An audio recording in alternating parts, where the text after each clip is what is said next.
기도합니다. 아멘. 오늘 우리에게 주신 하나님 말씀 이사야서 37장 1절로 7절까지 말씀입니다.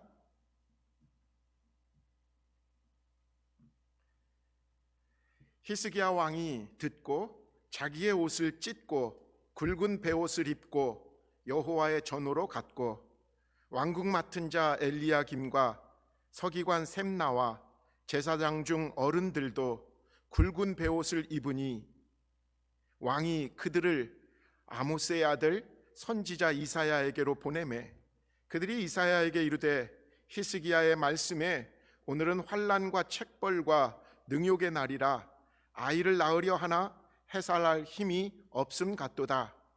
당신의 하나님 여호와께서 랍사게의 말을 들으셨을 것이라. 그가 그의 상전 아수르 왕의 보냄을 받고 살아계시는 하나님을 회방하였은즉 당신의 하나님 여호와께서 혹시 그 말로 말미암아 견책하실까 하노라. 그런즉 바라건대 당신은 이 남아있는 자를 위하여 기도하라 하시더라 하니라. 그리하여 히스기야 왕의 신하들이 이사야에게 나아가매 이사야가 그들에게 이르되 너희는 너희 주에게 이렇게 말하라.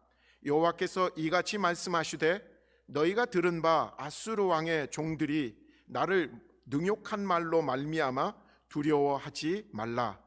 보라, 내가 영을 그의 속에 두리니 그가 소문을 듣고 그의 고국으로 돌아갈 것이며 또 내가 그를 그의 고국에서 칼에 죽게 하리라 하셨느니라 하니라. 오늘 우리에게 주신 살아계신 하나님의 말씀입니다.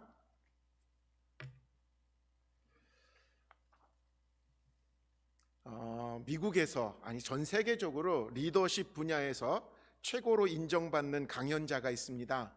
그분은 성공하는 사람의 7가지 습관 그런 책도 펴낸 베스트셀러 작가이기도 한 스티븐 코비인데요.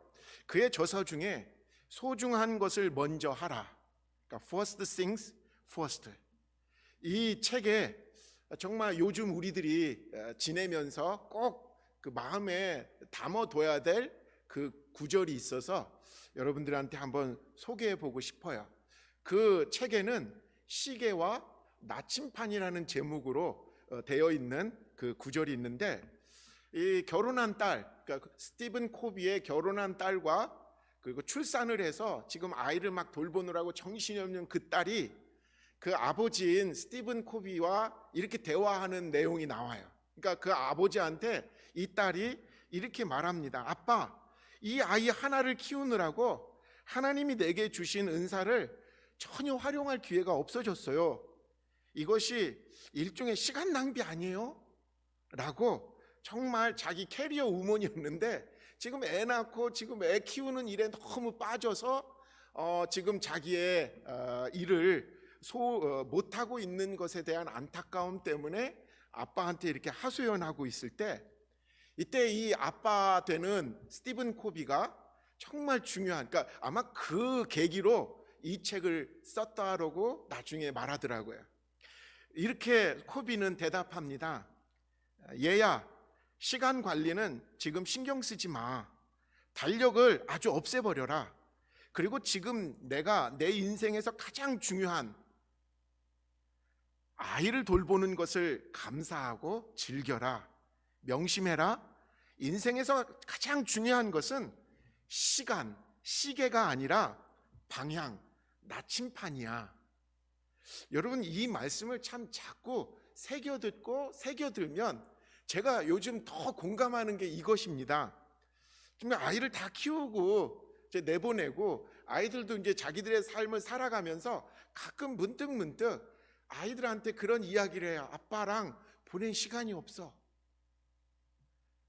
아빠가 너무 바빠가지고 아빠는 바빠. 이런 말만 자꾸 제가 듣고 자라온 그 시간들 속에서 제가 아이들한테 그런 이야기를 들으면서 이런 안타까움이 있어요. 조금 후회하는 마음이 있어요. 시간이 지나니까 더 소중했던 것이 무엇이었을까? 그런 것이 안타깝게 느껴질 때, 내가 지금 시계 바라보면서 시계 때문에 막 정신이 없어서 돌아다니는 그 인생보다는 방향.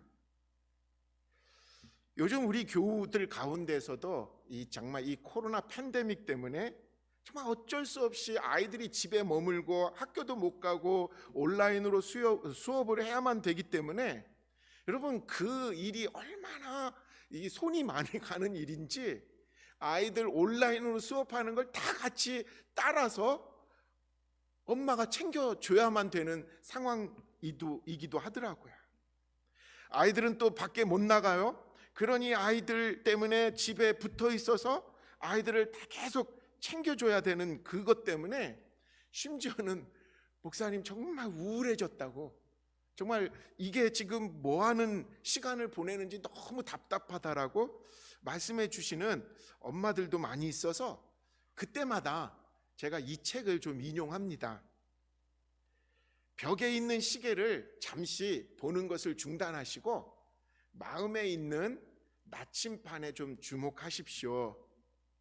우리 인생에서 어쩌면 이 시간이 제가 지나고 나니까 이게 꼭 주신 보너스 같은 시간들이었을 거라고 시간이 됩니다. 그렇게 위로도 해드리고 또 말씀을 드리거든요. 여러분, 저희들이 지금 이 코로나 팬데믹 때문에 우리 인생관을 좀 바꿔야 되고 우리의 앞으로의 문명을 좀 바꿔야 되는 건 다른 게 아닌 것 같아요. 시간 관리하면 우리는 대부분 빨리, 더 많이, 더 열심히, 짧은 시간에 그렇게 하려고 하는 생각들이 우리가 대부분 그렇잖아요. 그런데 중요한 것은 속도가 아니라 방향이라는 거예요. 속도를 통해서 수익을 조금 얻을 수는 있어도 그 속도가 우리에게 행복을 갖다 주지는 못한다라는 거. 방향이죠.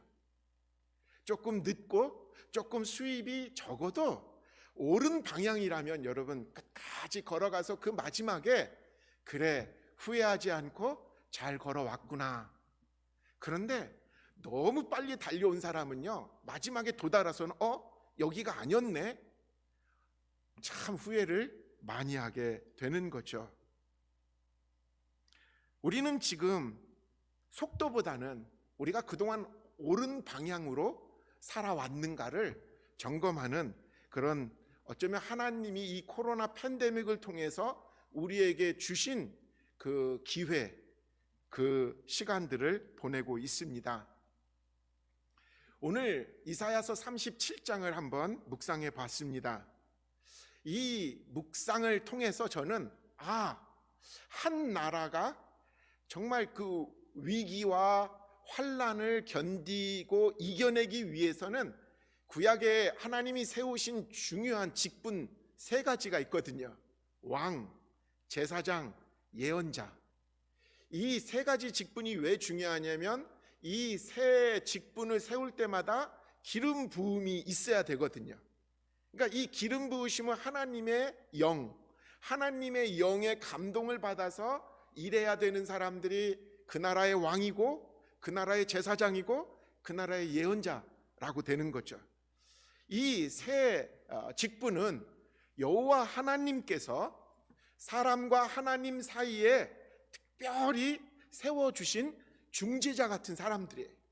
왕을 통해서 백성을 다스리라고, 제사장을 통해서 백성들이 예배하러 나오라고, 예언자를 통해서 회개의 말씀을 전달하는 역할이 이 3 직분이었거든요. 근데 이 3 직분이 정말 이상적으로 잘 서로 역할을 하면 나라가 어떻게 되는지 오늘 본문은 그걸 알려주고 있는 것 같아요.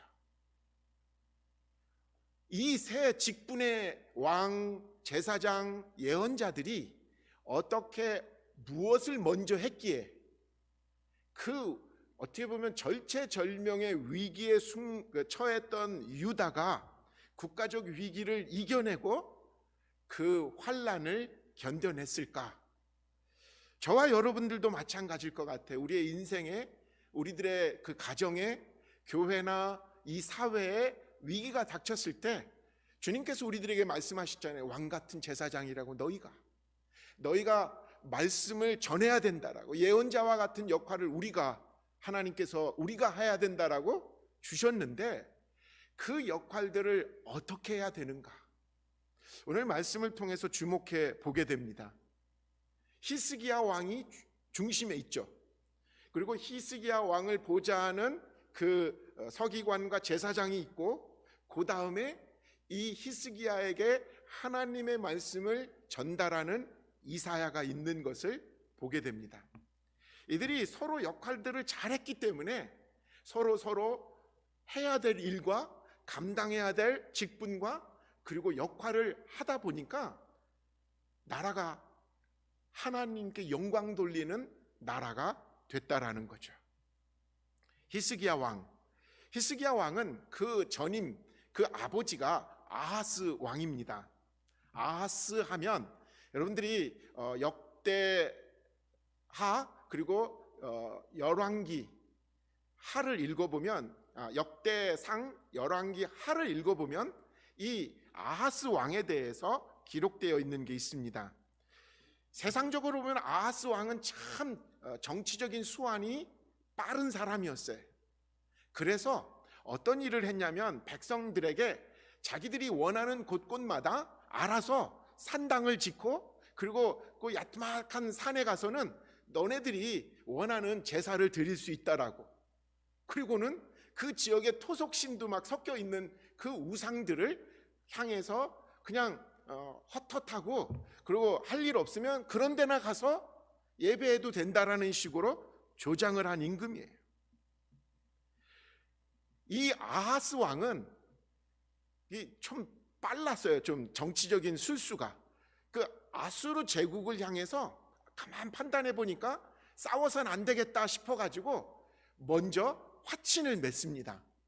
어떤 일을 했냐면 예루살렘 성전에 있는 금을 모아다가 아수르 왕이 있는 수도인 다메섹으로 가지고 가요. 그리고는 조공을 바쳐요. 이건 뭐예요? 그 나라의 신하 나라가 되겠다라는 뜻이잖아요.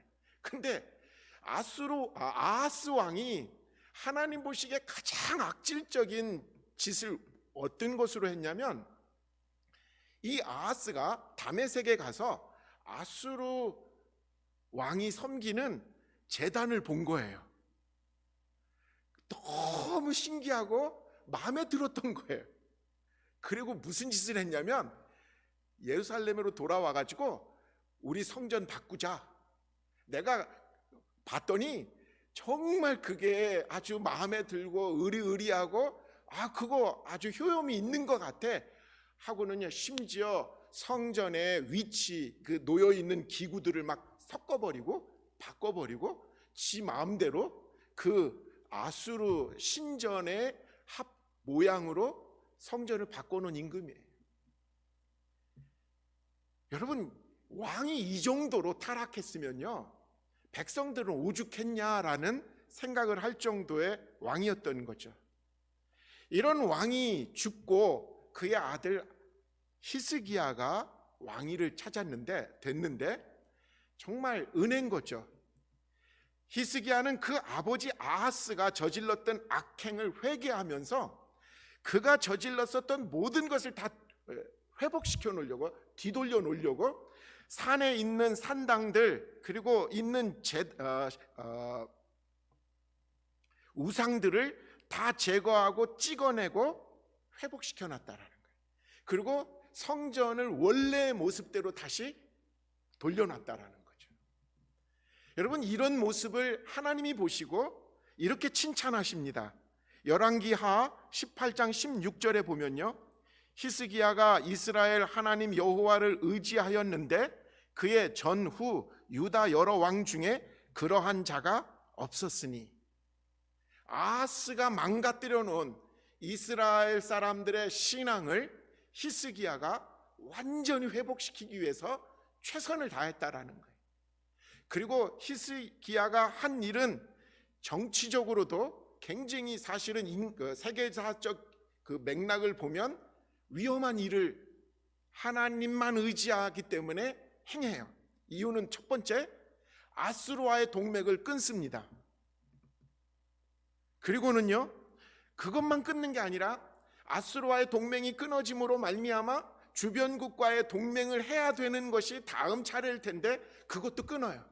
그리고는 히스기야의 정책은 딱 하나예요. 우리가 하나님만 의지한다. 한마디로 우리가 연합할 대상은 하나님이시다. 우리가 하나님과 연합하여 하나님 나라가 되면 하나님이 지켜주신다. 이게 히스기야의 생각이고, 성경은 그것을 하나님께서 기쁘게 여기셨다고, 그래서 그런 임금이 또 없었다라고 말하는 것입니다. 참, 이렇게 해서 축복받고 잘 살았다면 얼마나 좋아요.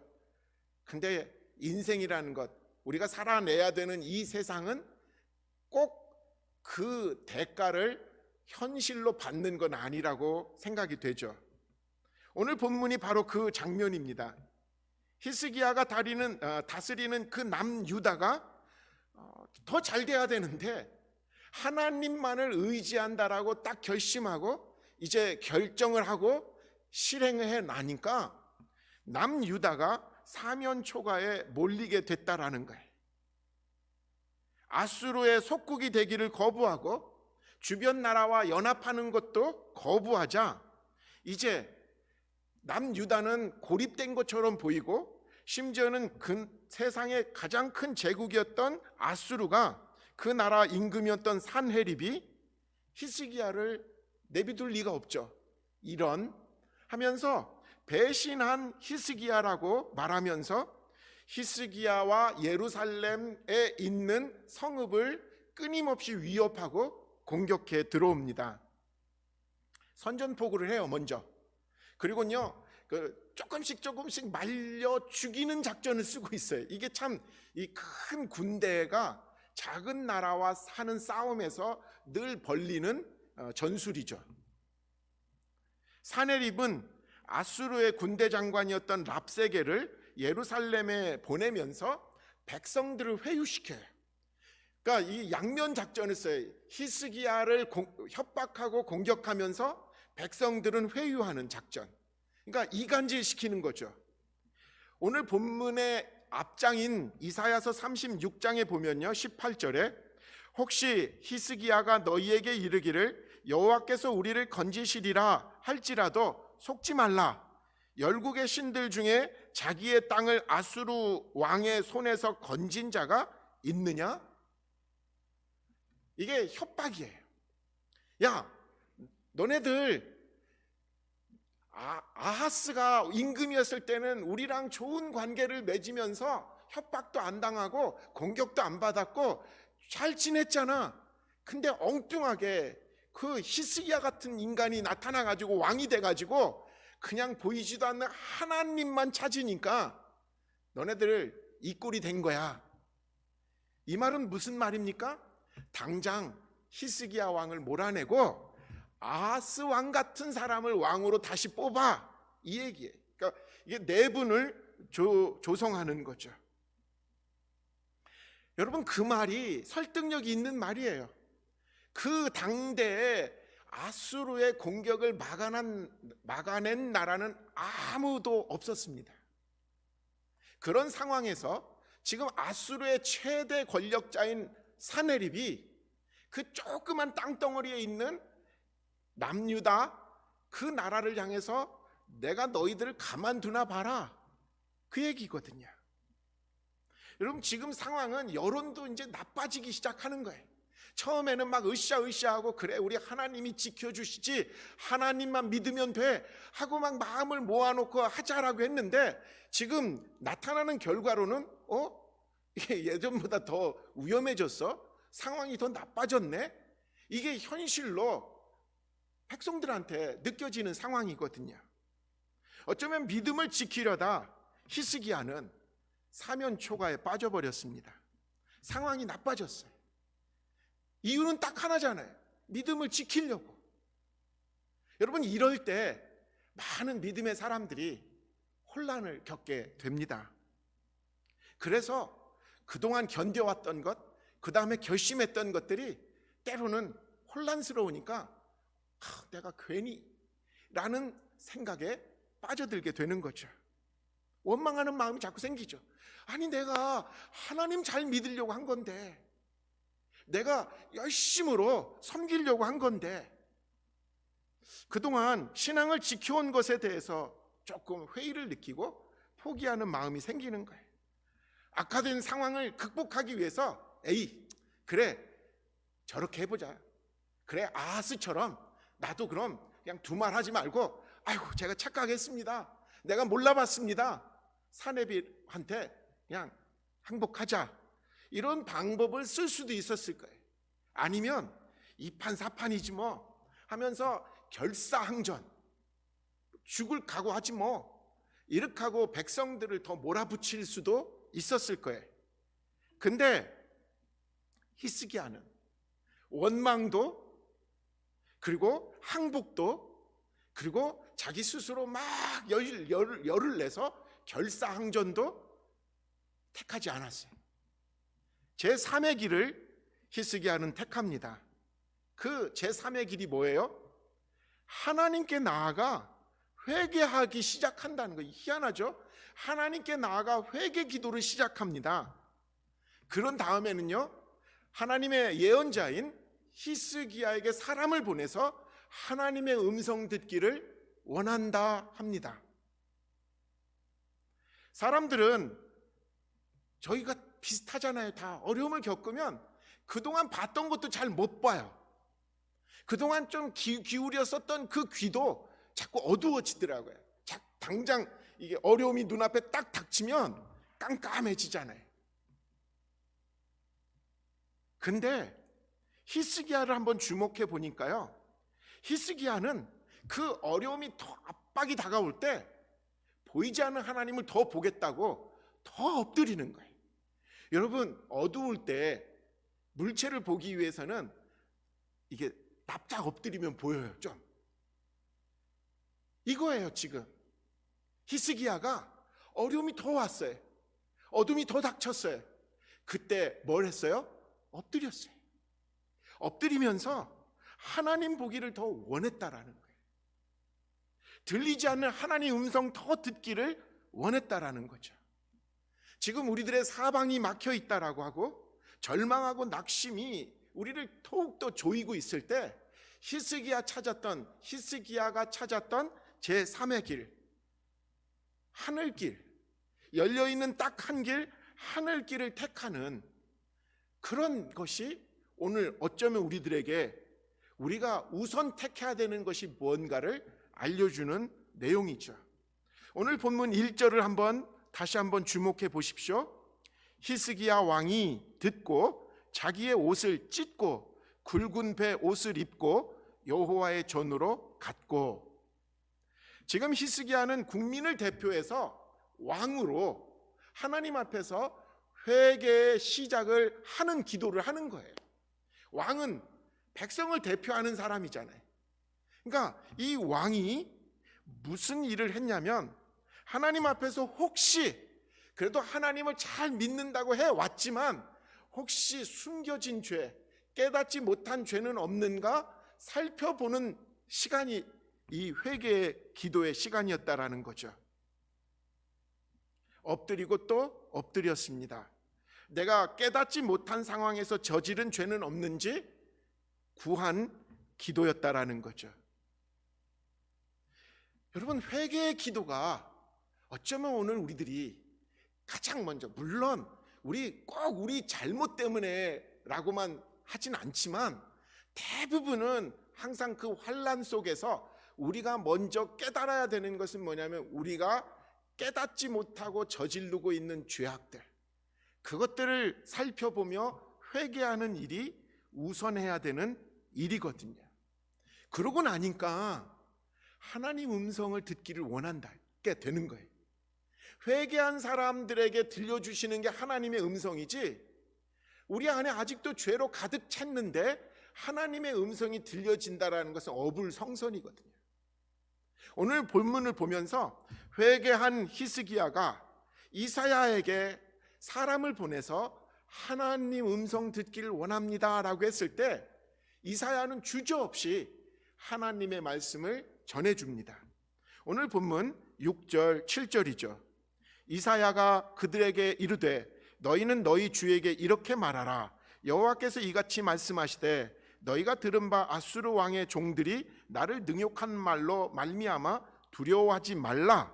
보라, 내가 영을 그의 속에 두리니 그가 소문을 듣고 그의 고국으로 돌아갈 것이며 또 내가 그를 그의 고국에서 칼에 죽게 하리라 하셨느니라. 하나님의 답은 분명했어요. 내가 다 처리할 테니까 두려워하지 말라고. 내가 지금 너희가 나한테 정말 이 상황을 나 때문에 일어난 일이니까, 그렇잖아요. 지금 하나님 입장에서는 하나님만을 의지하고 하나님과 연합하겠다라고 아수르의 동맹을 끊고 주변 나라와 연합하는 것을 거부하며 버틴 유다를 하나님이 어떻게 하시겠다는 거예요? 동맹국이 됐으니까 지켜주시겠다라는 거예요. 근데 그 지켜주시는 것이 하나님 방식으로, 사실 인간 방식으로 다 해결해 주시면 막 얼마나 신나겠어요. 근데 그 지금 말을 들었을 때 한번 저와 여러분이 히스기야의 입장으로 언뜻 들어보세요. 이게 구름 잡는 얘기 같지 않아요? 뭐 하나님께서 뭐 무슨 일을 벌려서 어느 나라를 통해서 어떻게 한다는 얘기가 아니라 하나님께서 그 마음에 그 영을 움직여서 그가 소문을 듣게 해서 걱정해가지고 지금 둘러쌌었던 그곳에서 병력을 좀 빼겠다라는 거예요. 빼게 할 거다. 그리고요, 그가 자기 나라로 돌아가서는 쿠데타로 죽을 거다. 하나님 말씀은 그거였거든요. 구체적이진 않으나 하나님은 하나님의 방식대로 할 거다라고 말씀하십니다. 겉으로 보면 변한 건 없는 것 같아요. 왜냐하면 남겨진 그 군대가 아직도 예루살렘을 에워싸고 있거든요. 그리고 이것이 뭐 다른 곳에 퍼져서 소문이 확실한 것도 아니고, 그럼에도 불구하고 히스기야와 그의 제사장과 그리고 이사야는 그 말씀에 붙들림을 받아서 견딘 거예요. 신앙은 바로 눈에 보이지 않는 것을 보는 힘입니다. 그래서 신앙 훈련이 힘든 이유는 바로 여기에 있어요. 자꾸 눈에 보이고 그러면 우리가 얼마나 신이 나고 우리가 믿음이 자라나는 것도 막 쑥쑥 자라겠는데, 신앙이라는 건 눈에 보이지 않는 것과의 싸움이니까, 눈에 보이지 않는 하나님을 내가 믿어야 되는 거기 때문에, 세상은 당장 눈에 보이는 것이고, 근데 여러분 한번 본질을 보시기 바랍니다.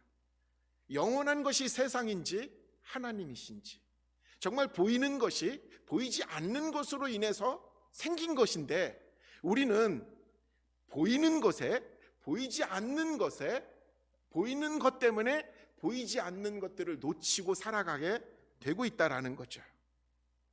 신앙은 보이지 않는 영원하신 하나님을 믿느냐, 아니면 보이는 없어질 세상을 택하느냐의 중간에서 하나님을 택하는 것이 신앙인 것이죠. 보이지 않는 하나님을 택하고 그분에게 나의 인생을 맡기는 것이 신앙이라는 거죠. 그래서 성경은 신앙을 이렇게 정의합니다.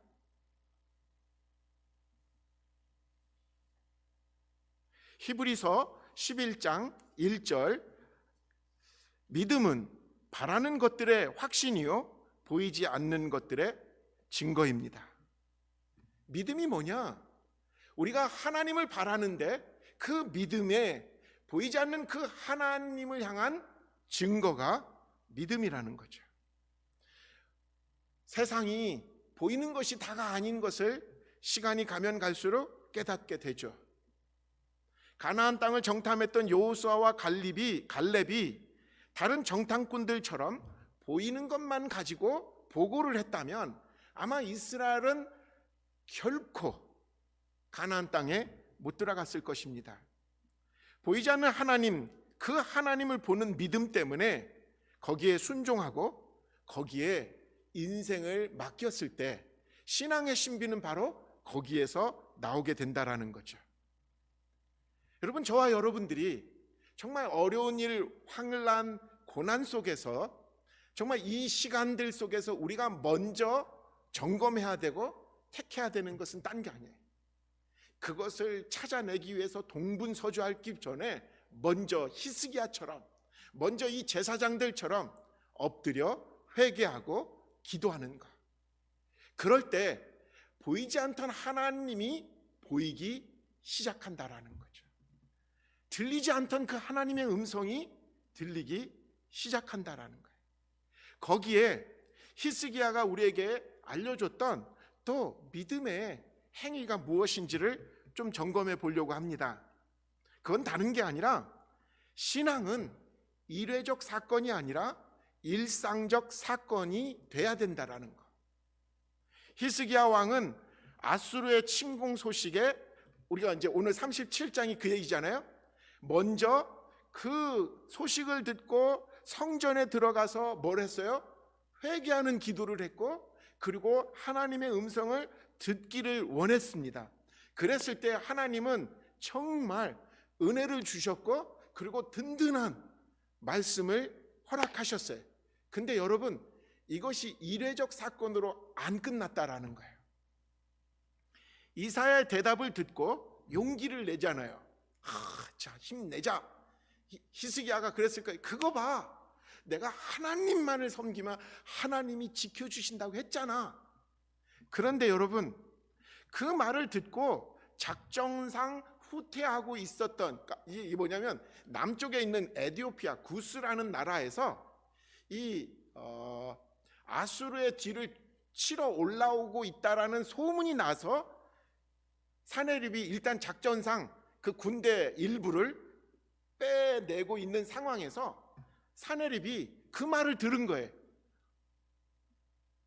예루살렘에 있는 백성들이 왕이 끔찍도 안 한다고, 아니 오히려 하나님이 지켜주신다라고 그 말에 더 그들이 똘똘 뭉쳐가지고 하나가 되었다라는 소식을 듣고 사네립은 편지를 다시 보냅니다. 어이가 없다 하면서 장문의 편지를 보냅니다. 사네립의 편지를 받아들은 그 장면이 오늘 본문 다음에 10절하고 11절에 나옵니다. 읽겠습니다. 너희는 유다의 히스기야 왕에게 이같이 말하여 이르기를, 너는 내가 신뢰하는 하나님이 예루살렘이 아수르 왕의 손에 넘어가지 아니하리라 하는 말에 속지 말라. 아수르 왕들이 모든 나라에 어떤 일을 행하였으며 그것을 어떻게 멸절시켰는지 내가 들었으니 내가 구원을 받겠느냐? 구체적인 협박을 또 담는 거예요. 내가 지금 잠깐 요 뒤에 다시 그 준동하는 저 나라를 먼저 치고 와서 너네들은 끝이야. 이 말을 지금 아주 그냥 이 편지에 담아서 다시 보냈을 때, 여러분, 이제 하나님이 지켜주신다라는 말에 기쁨을 가졌었던 히스기야가 그 편지를 받아듣고는 기가 막힌 거예요. 또 그랬을 때 이 편지를 받아들고 히스기야가 어떻게 했냐면 다시 성전에 들어갑니다. 이 편지를 들고. 이 부분을 역사서인 열왕기서에 이렇게 기록하고 있어요. 열왕기하 19장 14절과 16절을 제가 읽겠습니다.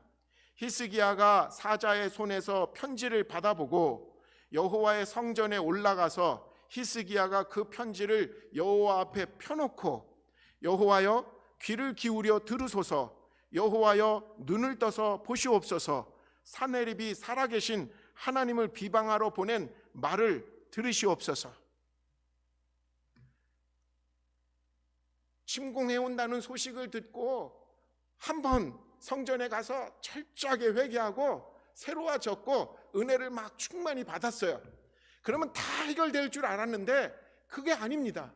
하나님의 말씀으로 위로도 받고 은혜도 받았지만 또 우리가 만나야 될 세상은 이 사네립이 망해가면서도 협박을 하고 우리를 공격해 온다는 거예요. 이 사네립의 이 협박 편지에 히스기야가 어떻게 대응합니까? 다시 성전에 가는 거예요. 다시 성전에 가서는요, 하나님 앞에 딱 펴놓고, 하나님 이거 보십시오. 히스기야는 진짜 뭐예요?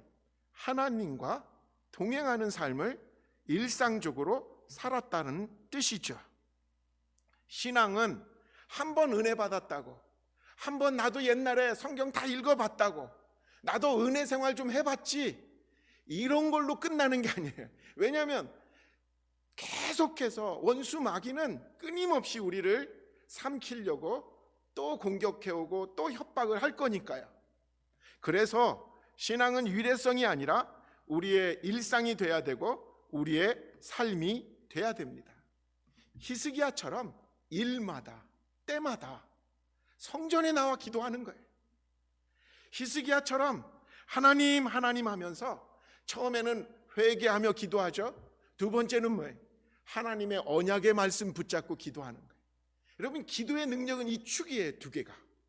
오늘 우리도 기도, 그냥 내 소원만 아뢰는 기도가 아니라 첫째로는 나를 드러내는, 하나님 앞에서 내가 회개해야 될 것이 무엇일까를 들여다보며 엎드려 회개하는 기도와 함께 하나님의 말씀을 붙잡고 그 붙잡은 말씀으로 하나님께 클레임을 거는 거예요. 하나님, 이렇게 말씀에 약속해 주신 게 있잖아요. 이런 기도가 오늘 우리들이 필요한 기도라는 거죠. 여러분, 예전에 참 저도 회개하는 마음이, 우리 신앙의 선배들이 신앙의 우선순위가 뭔지를 그분들은 분명히 알았던 것 같아요. 교회를 섬길 때도 무엇이 우선이었는지를 그분들은 너무나 잘 알아서 기도의 자리를 안 떠나셨어요. 먼저 때로는 금식도, 때로는 철야하고, 때로는 새벽을 깨우며 기도의 용사들이 먼저 되었을 때 교회가 교회 일을 감당했던 거죠. 저 대학생 시절에 참 영향을 많이 받았던 분 중에 한 분이 가나안 농군학교의 교장, 일대 교장 선생님이었던 김용기 장로님이라. 그분은 60년대 70년대 한국을 위해서 새벽 정말 3시만 일어나셔서 본인 서재에 이렇게 붓글씨로 써놓으셨대요. 조국이여 안심하라. 왜? 본인이 기도하는 사람이니까. 조국을 위해서, 나라를 위해서, 민족을 위해서, 세계를 위해서 그가 눈물로 기도했는 그 기도의 능력이 왜 그분 한 분이었겠어요? 수많은 기도의 용사들이 한국의 산하를 가득 채웠고, 새벽마다 교회마다 기도의 물결들이 세워졌기에 저는 지금 사실 증인인 것 같아요. 그 기도의 능력들이 한국교회의 부흥의 초석이었고, 한국 민족의, 대한민국이라는 나라의 발전의 초석이었다라는 사실을 누가 부인할 수 있겠습니까? 이제 말씀을 정리하려고 합니다. 저는 이번 이사야서를 읽으면서 기도에 대한 새로운 눈을 또 한번 뜨게 됐어요. 62장을 읽는 중에 이 본문이 확 와닿더라고요. 여러분, 6절 7절 제가 한번 읽도록 하겠습니다. 예루살렘이여, 내가 너의 성벽 위에 파수꾼을 세우고 그들로 하여금 주야로 계속 잠잠하지 않게 하였느니라. 너희 여호와로 기억하게 하시는 자들아, 너희는 쉬지 말며 또 여호와께서 예루살렘을 세워 세상에서 찬송을 받게 하시기까지 그로 쉬지 못하시게 하라. 좀 불경스러운 언어 같은데 성경이 이렇게 기록되어 있잖아요. 여러분, 성도가 기도하는 게 뭐라고요? 여호와께서 쉬지 않게 만드는 일이라는 거예요. 우리가 기도할 때 하나님은 쉬지 못하신다는 거예요. 그의 자녀들이 아버지 아버지하고 찾는데 어느 선한 아버지가 아우 나 피곤해, 나 귀찮아 하고 잠들 수 있겠냐는 거죠. 세상을 변화시키는 꿈을 꾸는 예수의 제자들이라면 우리는 예수님을 닮아야 됩니다. 예수님이 어떻게 당신의 하나님 나라의 꿈을 이 땅에서 무엇으로 이루셨는지를 우리는 주목해야 됩니다. 그분은 광야 40일 동안 금식 기도하셨고요, 공생애를 시작하는 그 내내 고비고비마다 산에 오르셔서 밤이 새도록 기도하셨고요, 새벽에 늘 해 뜨기 전에 먼저 한적한 곳에 가서 기도로 하루를 시작하셨고요, 가장 중요한 십자가 사역을 감당하기 전날에는 땀이 핏방울이 되도록 기도하셨다라는 거예요. 예수님의 하나님 나라 운동은 고비고비 구절구절마다 예수님의 기도 없이는 이루지 못하셨을 거라는 거죠. 저는 오늘 말씀을 준비하면서 자꾸 귓가에 그리고 입에 이 찬양이 떠나지 않았습니다. 먼저 그의 나라와 의를 구하여라. 여러분, 한번 아시는 분들 저랑 한번 이 찬양 한번 같이 불러보겠습니다.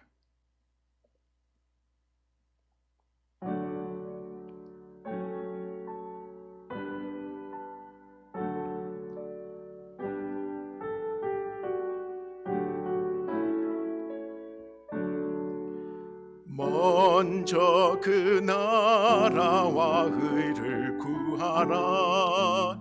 그 나라와 그 의를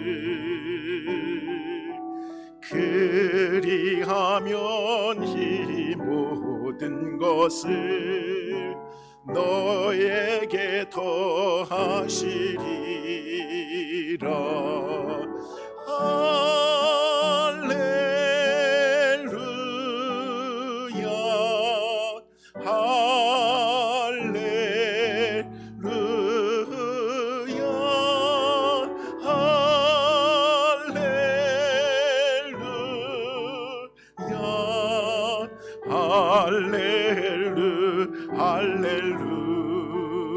구하라 구하라 그리하면 주실 것이요 찾으면 찾으리라. 문 두드리면 열릴 것이요 모든 것 다 주시리라.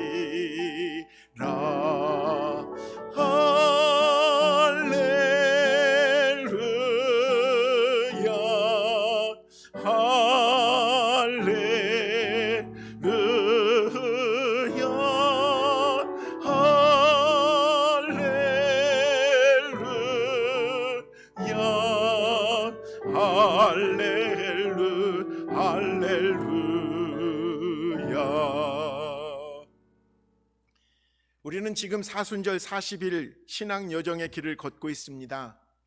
이 시간 동안 최고 먼저 우리가 해야 될 일은 엎드려 기도하는 것일 것입니다. 엎드리며 먼저 그의 나라와 의를 구하는 우리들의 일상의 삶이 될 때, 그것이 이 사순절 기간 나의 훈련이 될 때, 사순절이 끝나고도 내 일상의 삶의 모습이 될 때 분명 우리들을 이 기도를 통해서 하나님은 일하시게 될 줄 믿습니다. 여러분, 하나님이 잠들지 못하시도록 기도의 사람들 함께 모여서 기도하는 우리들, 그런 예수의 제자들이 돼야 될 줄 믿습니다. 기도합니다. 하나님, 오늘 이사야 말씀을 통해서 세상의 환난, 우리들의 고난을, 우리들의 이 어려움을 무엇으로 이겨낼 수 있을지 또 말씀 주셔서 감사합니다. 엎드리는 자 되게 하시고 회개로 먼저 주님 앞에 나가는 자 되게 하시고 귀를 열어 주님의 음성 듣는 자 되게 하여 주옵소서. 한 번으로 그치지 않게 하시고 매일매일의 삶 속에서 나의 일상이 되게 하여 주시옵소서.